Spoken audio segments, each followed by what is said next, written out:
Hello and welcome to the Intellect's Cove. My name is Colin Fairley. I'm a pragmatist philosopher and political theorist based in Kingston, Ontario in Canada.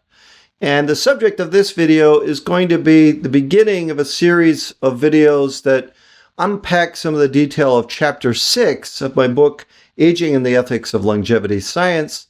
And that chapter is entitled Equality and the Intersectionality of Biological Aging. It's a critical chapter in the book that reveals the potential that translational gerontology has to help us mitigate and redress some of the persistent health disparities that have persisted for many decades, but also some of the challenges in taking the experimental arm of translational gerontology from the bench to the clinic. So in this first video, I'm going to talk a little bit about political imagination and advancing the egalitarian agenda. So I'm not going to say too much about the science of the biology of aging, but instead the role of imagination in political theory, and then how the topic of translational gerontology is a new frontier for political imagination and for the egalitarian agenda. In the second video, I will get into the details of how translational gerontology is, in my view, at the cutting edge of revealing scientific research on how unequal environmental exposures coupled with genetic variation translate into quite substantial health disparities between those with accelerated and slowed biological aging. And the third and final video of this chapter is just going to cover some of the issues around the medialization of the profession and the challenges that this raises specifically for the field of geroscience. All right, so I've been working in the field of bioethics, political theory, and aging for about 20 years. And I could tell you that the number one experience of doing research and teaching in this area is that I face resistance, opposition, and criticism on a daily basis. All right, so sometimes this opposition just comes in the form of saying, why is aging an important topic given the plurality of issues that the world faces? Or how is the health of older populations a priority given the plurality of problems in the world? So resistance in this definition here is the refusal to accept or comply with something, the attempt to prevent something by action or argument. And certainly, I think the knee-jerk reaction of many philosophers and bioethicists and the general public is to resist the idea that research on the biology of aging should become a priority. And in particular, I'm interested in why we have this resistance and how that resistance can be abated through empirical evidence and rational moral decision making. So I identify two strains of this resistance. The first one I'm going to focus here is on the political theory bioethics. That resistance largely comes from just a lack of engagement with population aging and specifically with scientific innovation in the biology of aging. So I'm really interested in what we might call the kind of cognitive blind spot. Why is aging and translational science more generally marginalized or neglected in the field of political theory in particular, which is my main field? So there's very few political theorists that are working at the intersection of political theory and science, specifically in biomedical science, and then aging is an even more specialized niche. And I remember one time I was at an academic conference and, I was catching up with another theorist who I hadn't seen in a number of years. And he said, "What are you working on?" I said, "Well, I'm just finishing a book on genetics and ethics, and in particular focusing on aging." And he joked that I have that field to myself, which, sadly is true, that there's very few normative theorists that are taking seriously the phenomena of population aging and the science that may be so critical to helping us abate the growing disparity between health span and lifespan. So this video is going to focus on that, and I'm going to try to, remedy this cognitive blind spot. But there's also resistance within medical science itself concerning how we idealize and imagine what serious progress in medical science looks like, and this is dominated by the war against disease, which creates some challenges for aging research. That will be the subject of the second video on this chapter. So let me unpack a little bit about political theory and the role of imagination. All right, so I'm going to buttress an egalitarian analysis of the different causes of variation in biological aging. And to do that, I want to first draw inspiration from thinkers in the past who theorized about the cause of inequality in their own time and the prescriptions for redressing that. So I'm going to start off just briefly highlighting the political, gender, and racial inequality that existed and continues to exist, but how theoreticians of equality drew our attention to things that the vast majority of the population just accepted as part of the status quo. And really, political theory is enhancing our imagination to envision a future state of affairs where we redress and abate these types of morally problematic forms of inequality. So I asked Gemini to create an image that depicted the four political theorists that are championing the egalitarian agenda in the chapter, the Swiss philosopher Jean-Jacques Rousseau, the British feminist political theorist Mary Wollstonecraft, and two American political thinkers, William Du Bois and Anna Cooper. And then on the conservative end, I have the Irish conservative Edmund Burke and the American Booker T. Washington. And this is just to illustrate the different role of imagination. And even though this is focusing more broadly on the political agenda, we see similar iterations of imagination and constraints on imagination playing out in medical science in particular that apply to translational gerontology. But let me unpack a little bit the equality component. And my goal in highlighting the equality component is just to show that political theorists help expand our imagination to identify societal problems that we perhaps were not particularly aware of, and draw specific attention to the causation of that inequality so that we're better positioned to abate it. And Jean-Jacques Rousseau, who was very influential in the French Revolution, the model in inspiring the French Revolution, he died more than a decade before the French Revolution, but the French revolutionaries like Robespierre were very inspired by Rousseau's ideas. And the model of liberty, equality, and fraternity we can see coming out in Rousseau's The Social Contract.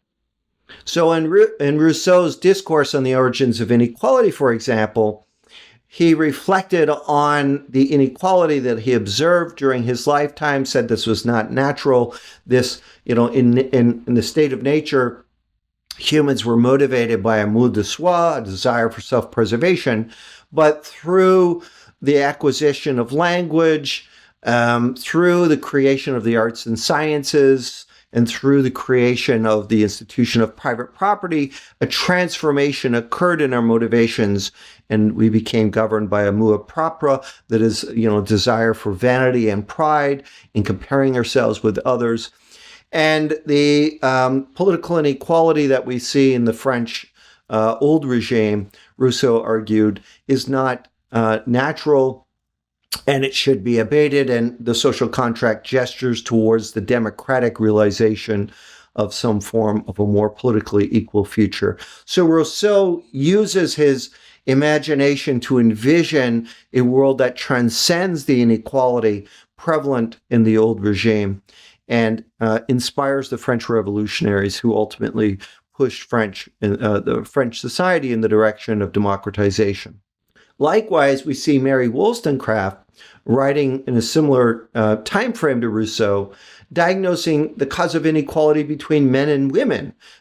This inequality for her contemporaries would just be accepted as natural, that men were superior to women.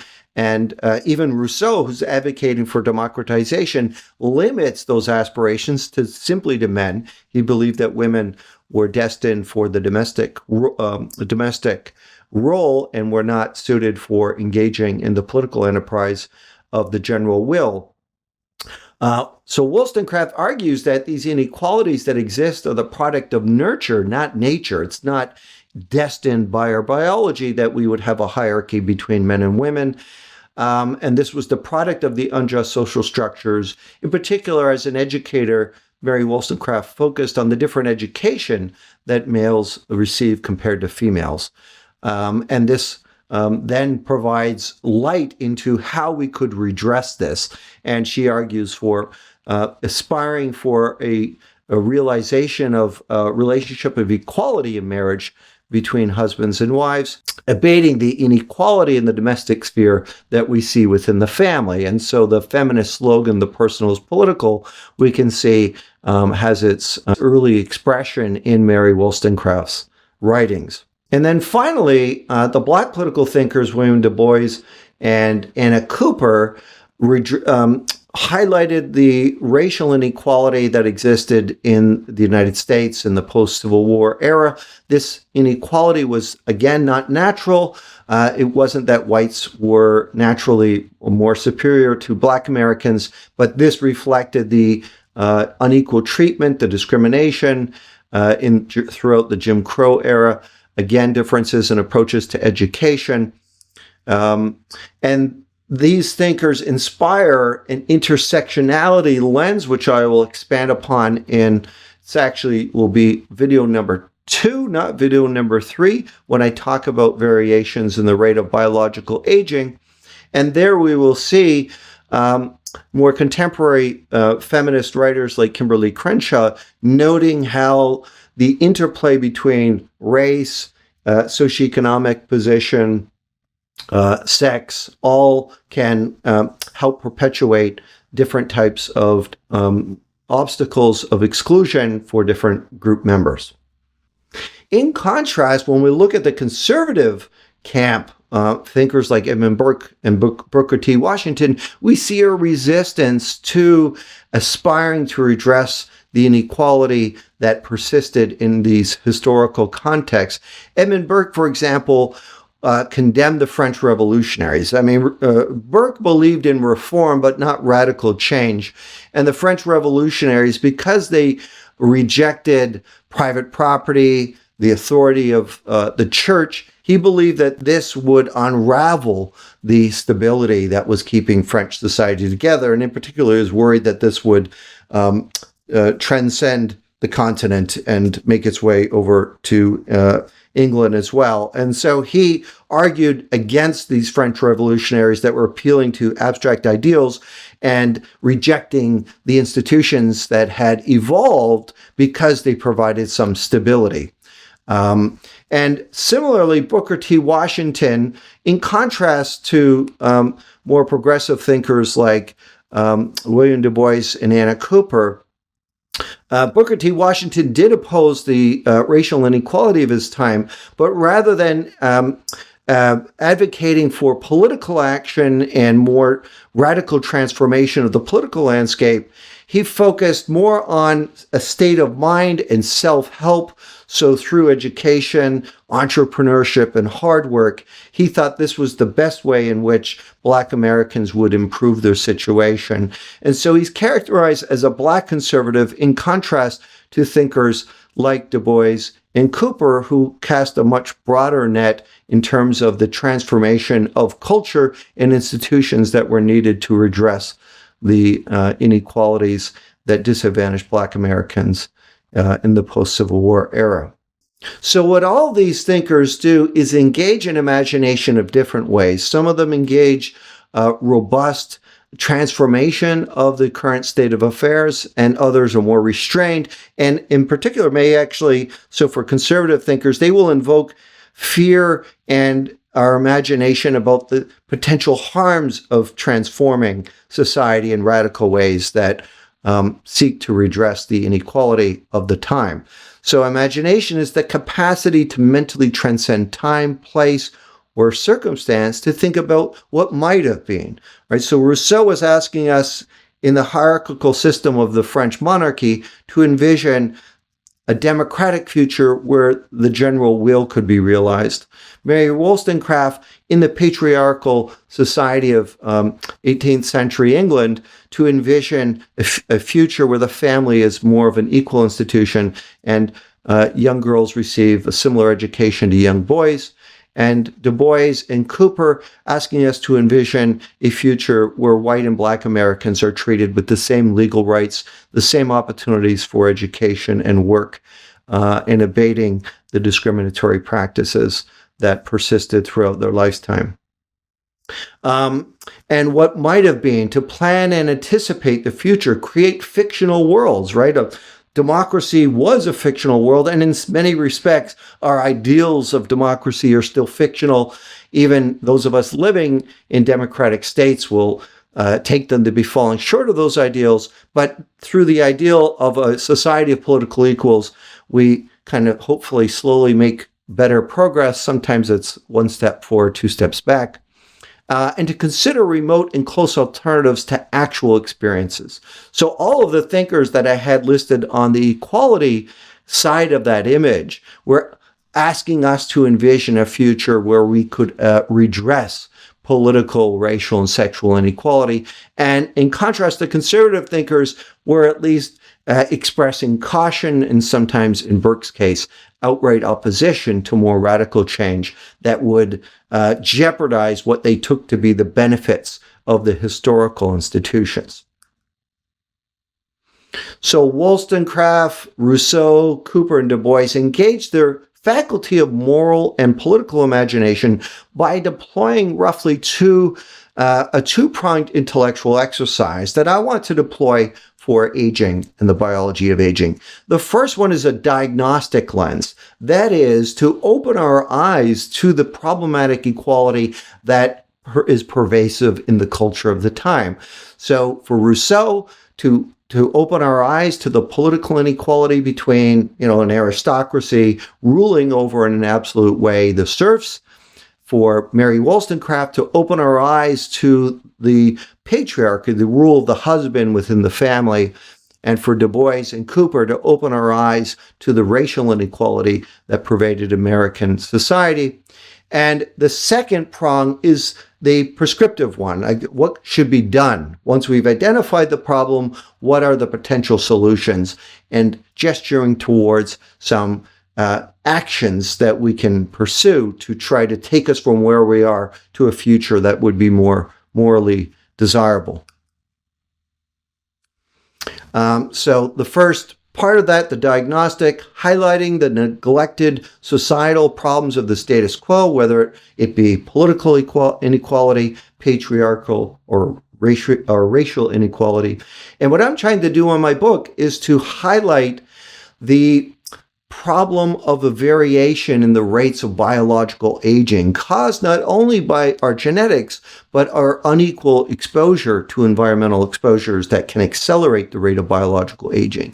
Most people will not see variations in the rate of biological aging as a pressing societal problem, but once you connect the dots, that variation in the rate of biological aging leads to the onset of chronic conditions earlier in life, growing disparity between lifespan and health span, that it impacts women differently than it does men, that it impacts the rich and the poor in different ways. Then we start to see that the ideal of rate control is trying to redress something that is societally problematic. And the second prong of this approach then is offering some prescriptions, actions, or policy recommendations that could help us navigate from the here and now with its moral shortcomings to a feasible and more socially desirable future. So in the spirit of Rousseau, Wollstonecraft, Cooper, and Du Bois, I am going to be deploying in the next video an intersectional analysis of the variations in the rate of biological aging that shed light on how these unequal exposures to the accelerators of biological aging create variations in health span for different groups of the population, and that justice requires us to address not only the unjust social structures, but to search for novel ways in which we can improve our biological resistance to the onset of the chronic conditions of later life. So imagination is important to science. I already covered this in a previous video. It's important to our politics, and these things are linked. And so it's going to be very difficult to get the appropriate exercise of imagination about the future of healthy aging if the scientific enterprise itself is already constrained, fixating simply on pathology research and the ideal of a disease-free world. Translational gerontology and the ideal of rate control asks us to engage our imagination about trying to increase health span and compress the period of frailty, disability, and disease in late life. And that is the ideal that is driving my new book. So this is the conclusion to this first part, at least to redress the cognitive blind spot that political theory has to aging. I suggest that, when we look at these historical thinkers, what we see is that they highlighted issues that for their contemporaries, most people didn't see as morally problematic.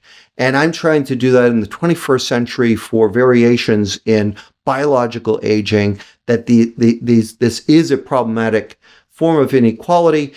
Once we connect the dots to how the science of aging is related to people's health and life prospects, we will then see translational science pertaining to the realization of healthy longevity as a core part of social justice in the 21st century.